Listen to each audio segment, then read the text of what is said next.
다니엘서 3장 1절에서 18절까지 말씀을 살펴보도록 하겠습니다.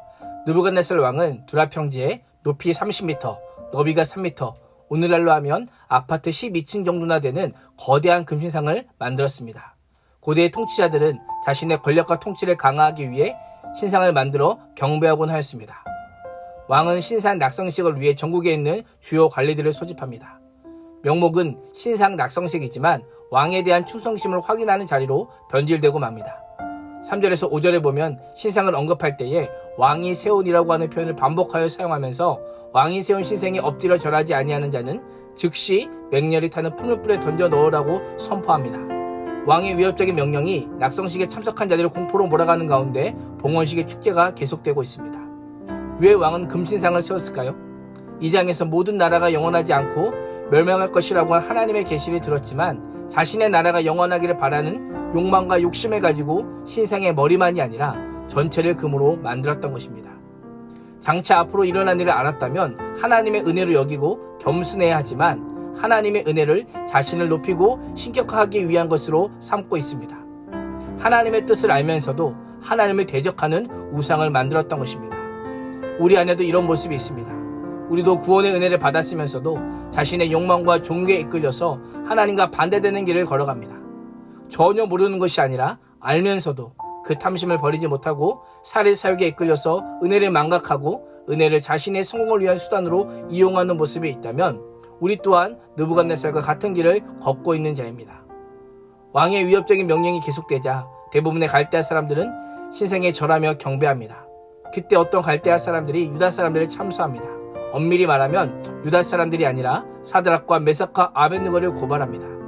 표면적으로는 다니엘의 친구들이 왕의 명령을 거역하였기 때문입니다. 그러나 속내는 변방에 속한 유다 출신의 지하자들과의 경쟁에서 밀려났기 때문에 바벨론 조선감들이 이 기회를 잡아 다니엘의 친구들을 제거하기 위함입니다. 왕의 명령을 핑계로 이방 경쟁자들을 합법적으로 고발한 것입니다. 고발의 내용은 정치적으로는 왕의 명령을 거역한 반역자요, 종교적으로는 신상에 절하지 않는 무신론자로 고발합니다. 갈대아 사람들의 참소를 들은 왕은 노하고 분하여 다니엘의 친구들을 자기 앞으로 끌어올 것을 명령합니다. 왕은 흥분된 감정을 추스리고 사실 여부를 확인합니다.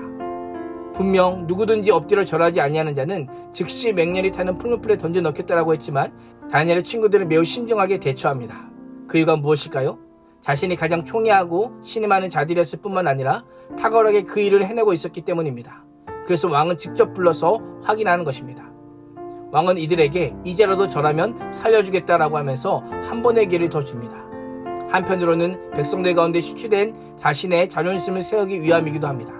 한 번 더 은혜를 베품으로 모든 사람들이 금신상에 절하고 자신의 권위에 복종하기를 원했던 것입니다.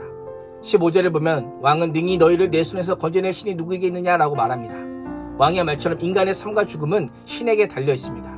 느부갓네살은 이 말을 통해 마치 자신이 신의 역할을 하는 자로 자처합니다. 다니엘의 친구들이 믿던 하나님을 대적하며 하나님께 대해 도전합니다. 자신의 권세에 도전하는 한 결코 살아남을 수 없다는 것입니다.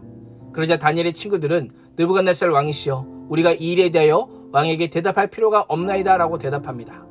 목숨을 부지하기 위해 왕과 타협하는 일은 절대로 없을 것이라며 자신들의 입장을 분명히 밝힙니다. 맹렬히 타는 풀무불 가운데 던져지는 한이 있더라도 풀무불이 무서워 신상 앞에 엎드려 절하는 일은 절대 없을 것이라고 말합니다. 보통 사람이 죽음의 위기에 처하게 되면 어떻게든 살기 위한 방도를 찾는 것이 일반적입니다. 그러나 이들은 하나님께 도움을 구하지 않습니다. 능력의 하나님, 전능하신 하나님께 자신을 의탁하지도 않습니다. 뭔가 이상하지 않습니까? 기도를 하든지 하나님께 살려달라고 매달려야 될 상황인데 살아남는 것에 별다른 반응을 보이지 않습니다. 왜 그럴까요? 구원은 하나님의 선물이요 하나님의 손에 달려있음을 알았기 때문입니다. 살아계신 하나님께서 자신들을 구원하시겠지만 이대로 죽는다 하더라도 믿음을 끝까지 지키겠다라고 고백했던 것입니다. 이들에게는 중요한 것이 삶과 죽음이 아니라 마지막 순간까지 하나님을 신실하게 따르는 것이었습니다. 오늘 말씀에는 세 부류의 사람들이 등장합니다.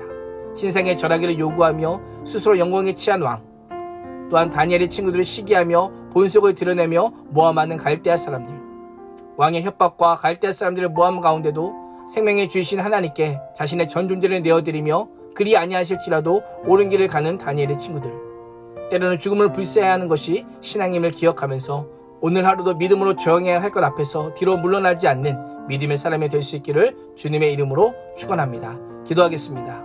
하나님, 세상과 하나님 사이의 선택의 갈림길에서 기꺼이 하나님을 선택함으로 좁은 길, 생명의 길을 걸어가는 복을 누리기를 소망합니다. 육신적인 생명보다 살아계신 하나님을 더 신뢰하는 삶을 살게 하여 주옵소서. 예수님의 이름으로 기도합니다. 아멘.